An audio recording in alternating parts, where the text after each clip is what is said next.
call for the purpose of raising a little round disturbance. This, however, was not the intention of this committee, and was not the intention of why this meeting was called.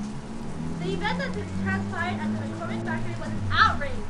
The police and corporate leaders are attempting to deprive us of our rights as a common working folk. As workers, it is our responsibility to determine that we have a right to higher wages and shorter hours.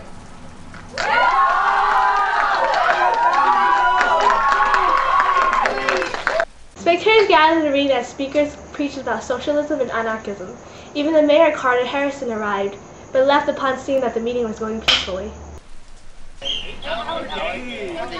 Union. Everything's proceeding here nice and orderly. Everything's alright here, man. It's actually quite warm with rain. For a protest, you guys are remarkably calm. Since it's raining, I shall take my leave.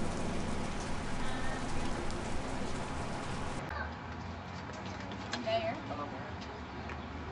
Well, Bonfield, you and your maid can go home and rest tonight. The strikers aren't causing any more problems. Alright, sir. Alright, so take my leave. Okay, then, let's go stop those rebellious strikers. But the mayor said... What does he know? Our job is to preserve peace and order. Now let's go. Yes, sir.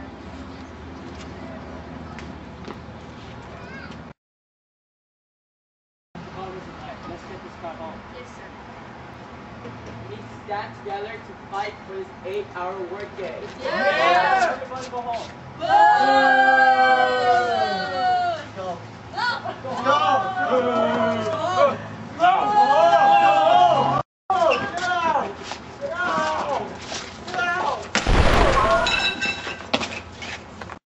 A bomb was thrown during the protest in the midst of the crowd. In the chaos, the police began firing at civilians. In all, 7 policemen were killed while 60 others were injured. The numbers of civilian fatalities was never made official as a proper count was unable to be conducted due to the chaos in the aftermath.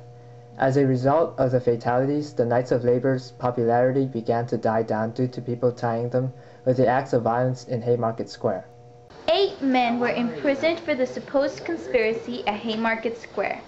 Though the 8 gentlemen were never proven to directly responsible for the bombing, they were accused because they preached incendiary doctrines.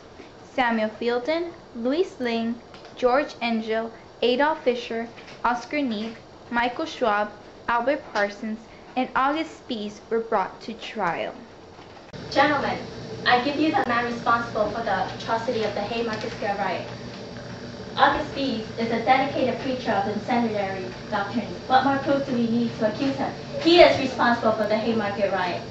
He was, in fact, at the Haymarket Square giving a speech the day of the riot. Furthermore, he was the one who made countless flyers to hand out to people calling for the meeting. He is obviously guilty given the fact that he is a radical. What more evidence do we need? I rest my case. Does the defense attorney have anything to say to those accusations? Yes, I do. Gentlemen of the court, August Spies is wrongly accused for crimes he did not commit. There is no sustaining evidence.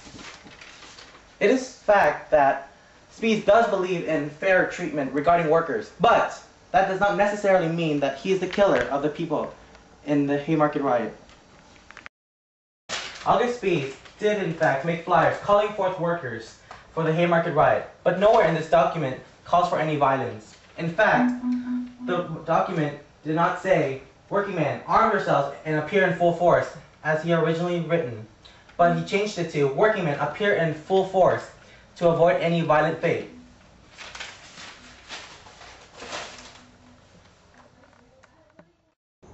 The 8 men were found guilty. 4 were hanged while the 5th committed suicide awaiting to be hanged. The other 3 men were pardoned by Governor John P. Altgeld and instead given a life in prison penalty. May 1st has since been designated as May Day, or International Workers' Day, in the United States and worldwide. It was created in commemoration of the 8 who were condemned as a result of the Haymarket Riot.